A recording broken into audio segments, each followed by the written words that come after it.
کہ وہ چند ایسے واقعات کو جنم دے جس میں چند لاشیں گریں اور جس کے بنیاد پہ وہ ریاست اور افواج کے خلاف مزید اشتعال انگیز بیانیہ گھڑ سکے اور پاکستان کے خلاف عالمی سطح پہ ہمیں بدنام کر سکے. تو میں اس معاملے میں پاکستان کی افواج اور قانون نافذ کرنے والے اداروں کو خراج تحسین پیش کرتا ہوں کہ انہوں نے اس دشمن کی سازش کو ناکام بنایا اور اس کے جال میں وہ نہیں پھنسے اور ان کو وہ لاشیں اور کیجولٹیز انہوں نے ڈینائی کی جو کہ وہ چاہتے تھے کہ وہ میڈیا کے سامنے لا کے مزید عوام کے دلوں میں ذہنوں میں شکوک و شبہات اور غلط فہمیاں پیدا کریں. تو میں سمجھتا ہوں کہ فوج کا جو صبر و ضبط تھا اور دانشمندانہ رویہ تھا وہ کوئی کمزوری کا اظہار نہیں تھا، وہ ایک دانشمندی کی ترجمانی کرتا ہے کہ ہم دشمن کے سازش کو جانتے ہیں اور اس کو ناکام بنا چکے ہیں. دوسرا پہلو یہ ہے کہ میں یہ سمجھتا ہوں کہ اس دن جو یہ جتھا ہے اس نے اگلے 2 ہفتوں کے دوران 3 متضاد بیانیے گھڑے. جس دن 9 مئی کی کارروائی ہو رہی تھی اس دن ان کا جو بیانیہ تھا، ان کے جو سہولت کار اور ان کے سوشل میڈیا ایکٹیوسٹ جو دنیا میں بیٹھے ہوئے ہیں وہ انکریج کر رہے تھے، اشتعال دلا رہے تھے ان جتھوں کو کہ آپ GHQ کے سامنے پہنچیں، جناح ہاؤس پہنچیں، پاکستان ایئر فورس کے بیس کے سامنے پہنچیں اور واضح اور کھلم کھلا وہ اشتعال انگیزی میں دشمن کے ایجنڈے کو آگے بڑھانے میں ملوث تھے. لیکن جب پاکستانی اور عالمی میڈیا نے جو اس جماعت کے بانی اور رہنما ہیں ان سے ڈیمانڈ کیا کہ کیا آپ ان حملوں کی مذمت کرتے ہیں، تو انہوں نے مذمت کرنے سے معذرت ظاہر کی. لیکن جب ان کو چند ہفتوں کے بعد احساس ہوا کہ انہوں نے ریاست کی طاقت اور ارادے کو انڈر ایسٹیمیٹ کیا ہے اور اپنی پاپولیرٹی کو اوور ایسٹیمیٹ کیا ہے اور ان سے مس کیلکولیشن ہوئی ہے، تو پھر انہوں نے ایک نیا تیسرا بیانیہ گڑھنے کی ناکام کوشش کی جو کہ فالس فلیگ کے اوپر مبنی تھا کہ جناب یہ تو ہم نے کیا ہی نہیں ہے، یہ تو ہمارے اوپر الزام ہے، ہم کس چیز کی معافی مانگیں. تو یہ بہت ضروری ہے کہ آپ کے ذریعے سے تصویر کے جامعہ اور حقیقت پسندانہ انداز میں اس کے تینوں رخ اس فیک نیریٹو کے عوام کے سامنے لائے جائیں تاکہ ان کی سازش بھی بے نقاب ہو، ان کے عزائم بھی سامنے آئیں اور ان کو ہم مل کر فوج، میڈیا اور عوام کے مدد سے ناکام بنا سکیں. بہت بہت شکریہ سر آپ کے وقت کا. ناظرین، 9 مئی 2023 کے روز شرپسندوں نے فیصل آباد سرگودھا روڈ پر شہید کیپٹن اسفند یار کی یادگار کی توہین کی اور اسے نذر آتش کر دیا تھا. قوم کے ماتھے کی جھومر پاک فوج کے شہید کی پھر سے تعمیر کی گئی یادگار سے متعلق محمد عدیل کی رپورٹ دیکھیے. شہید کی جو موت ہے وہ قوم کی حیات ہے. کیپٹن اسفند یار شہید 14 اگست 1988 کو اٹک شہر میں پیدا ہوئے، جس نے ملک و قوم کی خاطر جان کا نذرانہ پیش کیا. کیپٹن اسفند یار قوم کا عظیم سپوت جس پر قوم کو فخر ہے. قوم شہداء کے والدین کی ہمیشہ احسان مند رہے گی. فوجی عمارتیں یا یادگاروں کی بے حرمتی پر شہری آج بھی غم زدہ ہیں. جس طرح بے حرمتی کی گئی ہے، ہمارے جو ہیروز تھے ان کی جو جلایا گیا، ادھر فیصل آباد میں بھی آپ کے سامنے لائٹ موڑ کے اوپر جو بورڈ تھا جس طرح اس کو نقصان پہنچایا گیا، یہ اصل میں بے حرمتی آتی ہے. ان کو کڑی سے کڑی سزا ملنی چاہیے. ISPR نے بھی جس طرح کہا ہے کہ ہم ان کو نہیں چھوڑیں گے، ہم عوام ان کے ساتھ ہیں. ہم بھی چاہتے ہیں کہ ان کو اس طرح عبرت بنایا جائے تاکہ دوبارہ سے پاک فوج کے خلاف یہ گونی کوئی بھی ہم دوبارہ سے کارروائی نہ کی جا سکے پاکستان میں. 9 مئی شہداء کی یادگاروں پر جلاؤ گھیراؤ کرنے والوں نے ملک دشمن ہونے کا ثبوت دیا. ایسے لوگوں کو کبھی معاف نہیں کرنا چاہیے. جو ملک کے محافظ ہوتے ہیں وہ شہید ہو گئے ہیں، ان کو بورڈ نہیں توڑنے چاہیے تھے کیونکہ یہ ہمارے اصل میں محافظ ہیں اور ایسا کرنا عوام کے لیے صحیح نہیں ہے کیونکہ یہ ہمارے محافظ. ایسے انسیڈنٹ پاکستان میں بالکل نہیں ہونے چاہیے. اگر واقعی ہی اس میں کوئی ملوث ہے، اگر اس میں کوئی پرسن ایسا ہے جس نے یہ جان بوجھ کر کیا ہے تو اس کو سخت سے سخت سزا دینی چاہیے. پاک فوج نے ہمیشہ ملک کی خاطر قربانیاں دی ہیں. ہمیں اپنے شہداء کے وقار کو قائم رکھنا ہے. کیپٹن اسفند یار شہید کا عسکری کیریئر مختصر مگر مثالی رہا. کیمرہ مین محمد طیب کے ساتھ عدیل احمد، سونو نیوز، فیصل آباد. رپورٹ آپ نے دیکھی، 9 مئی کو 1 سال گزر گیا ہے، لیکن سازش کے تمام کردار تاحال سزا سے محروم ہیں۔ آخر کیوں؟ ہمارے ساتھ موجود ہیں senior anchor person Sadia Afzal صاحبہ، انہی سے جانتے ہیں کہ 9 مئی کے مقدمات کے فیصلوں میں کیا رکاوٹ حائل ہے۔ سعدیہ صاحبہ، بہت شکریہ آپ کے وقت کا۔ 9 مئی پر نظام انصاف کی سست روی کا ذمہ دار کسے ٹھہرائیں گی آپ؟ نظام انصاف کو یا استغاثہ کو؟ کیا شواہد میں کچھ کمی ہے یا ہماری ول میں کمی جو تاخیر ہو رہی ہے؟ 9 مئی پاکستان کی تاریخ میں ایک انتہائی انپریسیڈنٹڈ واقعہ تھا۔ یہ ایک ایسا دن تھا جو شاید آپ کو پاکستان کی دہائیوں کی تاریخ میں بھی نہ ملے۔ لیکن اب اس میں سوال یہ پیدا ہوتا ہے کہ 9 مئی ہوا اور جیسے آپ نے سوال کیا کہ اس میں بہت لوگ جو ہیں وہ گرفتار بھی ہیں، اور ہم اس چیز کا انتظار کر رہے تھے کہ ایسا کرنے والے جو اس میں ملوث افراد ہیں، جو مجرمان ہیں، ان کو کیفر کردار تک پہنچایا جائے گا، ان کو سزائیں ہوں گی، لیکن انفارچونیٹلی ایسا دیکھنے میں نہیں آ رہا۔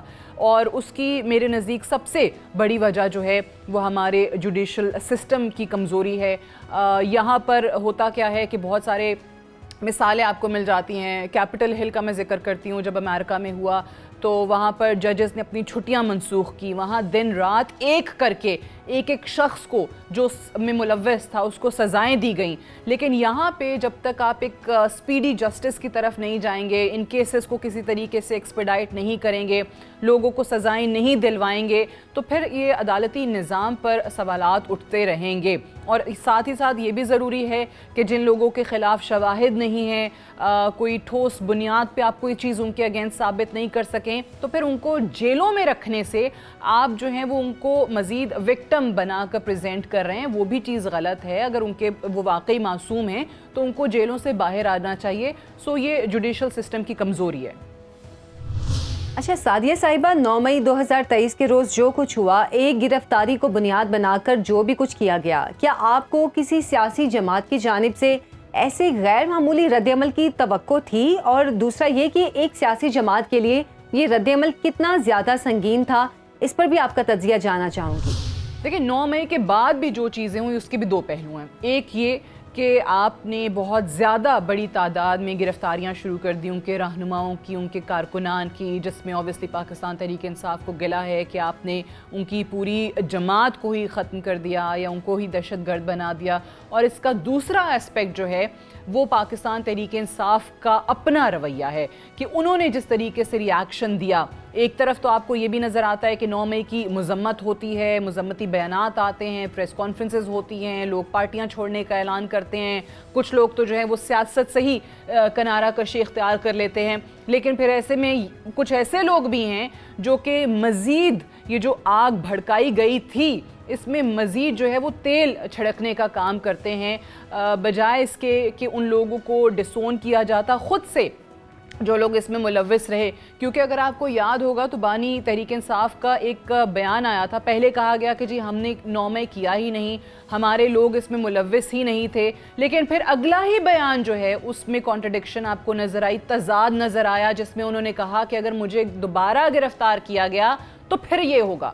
تو اگر آپ کو گرفتار کیا گیا تو کوئی ایسے لوگ تو کریں گے نہیں جو آپ کی جماعت کے نہیں تھے یا کوئی آپ کے کارکنان نہیں تھے۔ سو یہ کانٹرڈکٹری سٹیٹمنٹس آتی رہیں۔ لیکن اب یہاں پر اس وقت ایز آف ناؤ اگر ہم دیکھیں تو پاکستان تحریک انصاف کو جس دانائی کا، جس دانش مندی کا مظاہرہ کرنا چاہیے، انفارچونیٹلی ان کے بہت سارے رہنماؤں کی طرف سے ابھی بھی وہ نہیں آ رہی۔ وہی سخت بیانات آ رہے ہیں، بات چیت سیاسی جماعتوں سے نہیں کرنی ہے، ملٹری اسٹیبلشمنٹ سے کرنی ہے، لیکن ملٹری اسٹیبلشمنٹ سے آپ کیسے بات کریں گے جب آن دی ادر ہینڈ آپ انہی کے سربراہان پر جو ہیں وہ الزامات لگائیں، اور الزامات بھی انتہائی ذاتی نوعیت کے اور بغیر کسی ثبوت کے، بغیر کسی شواہد کے آپ الزام لگا دیں، بہتان تراشی کا سلسلہ جاری ہو، پھر اسی ریاستی ادارے کو بدنام کرنے کے لیے آپ غیر ملکی جریدوں کے اندر آرٹیکلز رکھیں، تو اس طریقے سے معاملات سلجھیں گے نہیں بلکہ مزید ان میں بگاڑ پیدا ہوگا۔ بہت شکریہ سعدیہ افضال صاحبہ آپ کے وقت کا۔ ناظرین، army chief general Asim Munir نے 9 مئی یوم سیاہ پر اپنے بیان میں ڈیجیٹل ٹیررزم کا ذکر کیا۔ ڈیجیٹل ٹیررزم سے یقینی طور پر آرمی چیف کی مراد جعلی اور جھوٹی خبریں ہی ہیں جو سوسائٹی میں انتشار کا سبب بن رہی ہیں۔ یہ ڈیجیٹل ٹیررزم معیشت کے لیے بھی ناسور ہے. اس پر ہم بات کریں گے ماہر معیشت عابد سلیری صاحب سے. عابد سلیری صاحب بہت شکریہ سر آپ کے وقت کا. گزشتہ دنوں آرمی چیف نے ڈیجیٹل ٹیررزم کے حوالے سے یعنی کہ جھوٹی اور جعلی خبریں اور افواہ سازی کے چیلنج پر بھی بات کی. آپ سے یہ جاننا چاہوں گی کہ ایسے دور میں جبکہ دنیا کی معیشت انتہائی حساس سکیلز پر کھڑی ہوئی ہے, ڈیجیٹل ٹیررزم پاکستان کی معیشت کے لیے کیا کیا مسائل کھڑی کر سکتی ہے؟ دیکھیے ڈیجیٹل ٹیررزم جو ہے اس وقت پوری دنیا کے لیے ایک چیلنج ہے. جو فیک آڈیوز ویڈیوز اور ڈیپ فیک آڈیوز ویڈیوز خصوصاً جو آرٹیفیشیل انٹیلیجنس کے لیے جو کنٹینٹ جنریشن ہے یہ ایک بہت بڑا چیلنج بن چکا ہے. اور specially developing countries including Pakistan ہمارے لیے یہ اس سے ایک عام حد سے یہ زیادہ بڑا چیلنج ہے, چونکہ یہاں پہ کہ سوسائٹی جو ہے اس میں آلریڈی مختلف طرح کی ڈویژنز جو ہیں وہ موجود ہیں, کبھی سیکٹیرین بیسس پہ, کبھی ایتھنک بیسس پہ, کبھی پروونشل بیسس پہ, کبھی پولیٹیکل بیسس پہ. تو وہاں پہ اس طریقے کے کنٹینٹس کو اگر کسی طریقے سے نہ مانیٹر کیا گیا تو یہ یقینی طور پہ ایک خاصے اس کے کانسیکوینسز جو ہیں وہ خطرناک ہو سکتے ہیں, اسپیشلی ان حالات میں جب کہ کچھ عناصر کوشش کر رہے ہیں اس وقت کہ وہ پاکستان میں ایک سوسائٹل اروژن جو ہے اس کو وہ مزید گہرا کرے. اور اس کے لیے کوئی بھی شرپسند عناصر پہلے تو وہ ایک عام جو فزیکل ٹیررزم تھی وہ ہوتی تھی, لیکن اب یہ جو ہائیبرڈ وارفیئر ہے اس میں ڈیجیٹل ٹیررزم جو ہے یہ ایک کافی اہم ٹول کے طور پہ استعمال اس وقت ہو رہی ہے. بالکل ٹھیک کہا آپ نے سر. اچھا, ڈیجیٹل ٹیررزم میں افواہ سازی بھی آتی ہے, جعلی خبریں بھی آتی ہیں, اور ہم نے دیکھا ہے کہ اس طرح کی خبریں جب ٹی وی پر چلتی ہیں یا میڈیا پر آتی ہیں تو ایک دم سے حصص بازار جو ہیں یا اسٹاک مارکیٹ ہے اس میں بھی گراوٹ آتی ہے, اور اگر ہم یہ کہیں کہ یہ سرمایہ کاری کے راستے میں بھی رکاوٹ بن سکتی ہے. آپ کے نزدیک اس کا توڑ کیا ہے؟ کل ہی ابھی ٹک ٹاک نے ایک اپنی نئی پالیسی جاری کی ہے جس کے مطابق اگر کوئی ویڈیو جو کہ آرٹیفیشیل انٹیلیجنس کے ذریعے بنائی گئی ہوگی تو ٹک ٹاک جو ہے وہ آٹومیٹکلی اس کو ڈیٹیکٹ کر کے اس کے اوپر وہ چلنا شروع ہو جائے گا کہ جو واٹر مارک کی شکل میں کہ یہ ویڈیو جو ہے یہ آرٹیفیشیل انٹیلیجنس کے ساتھ بنائی گئی ہے. تو ظاہر ہے کہ جو ٹیکنالوجی جو ہے وہ ایوالو ہو رہی ہے تو انڈسٹری کو اور ریلیونٹ انڈسٹریز کو اس کی ایک میکنزم جو ہے وہ ایوالو کرنا ہوں گے تاکہ اسٹیٹ سینسرشپ جو ہے اس تک نوبت نہ آئے.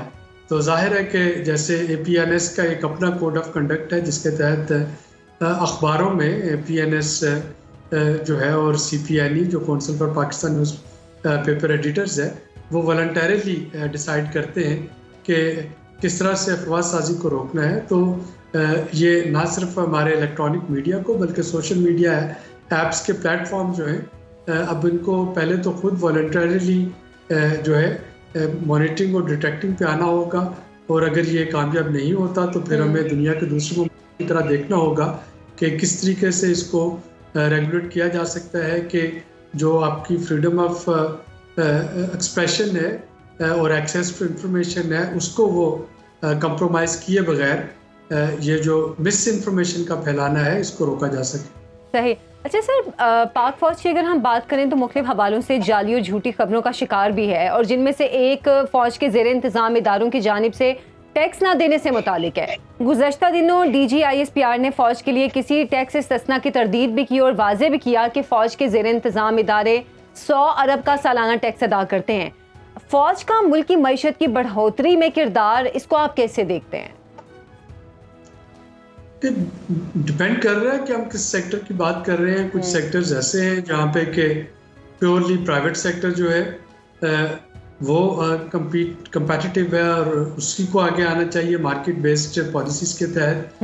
کچھ سیکٹر ایسے ہیں یہاں پہ کہ پبلک پرائیویٹ پارٹنرشپ بہت ضروری ہے, اور کچھ سیکٹر ایسے ہیں یہاں پہ کہ صرف پبلک سیکٹر جو ہے وہ اس کی لک آفٹر کرتا ہے. اور جب میں فوج کی ہم بات کرتے ہیں تو وہ فوج گورنمنٹ کا ایک حصہ ہے, پبلک سیکٹر کا ایک حصہ ہے, تو اس کا کوئی علیحدہ سے ایک ہمیں پہلے تو اس کو سنگل آؤٹ کرنے سے گریز کرنا چاہیے. تو جب ہم پبلک سیکٹر کی بات کرتے ہیں تو افواج پاکستان اگر کہیں پہ یا ان کے جو منسلک ادارے ہیں اگر وہ کہیں پہ مارکیٹ بیس ایکٹیویٹیز میں حصہ لے رہے ہیں تو وہ ایسی ہے جیسے کہ پبلک سیکٹر ہے. فار ایگزامپل اگر ہم اسکولنگ کی بات کرتے ہیں, اگر ہم ہیلتھ کیئر پروویژن کی بات کرتے ہیں تو یہ تو کچھ ایسے سیکٹرز ہیں جس میں کہ پبلک سیکٹر اور پرائیویٹ سیکٹر دونوں کا ہونا جو ہے وہ بہت امپورٹنٹ ہے. کچھ ہمارے سیکٹرز ایسے ہیں جو کہ پیورلی پبلک سیکٹر ڈومین میں ہیں اور شاید ابھی کچھ عرصہ مزید رہیں گے جب تک لا اینڈ آرڈر سچویشن ہے وہ پوری طرح بہتر نہیں ہوتی. For example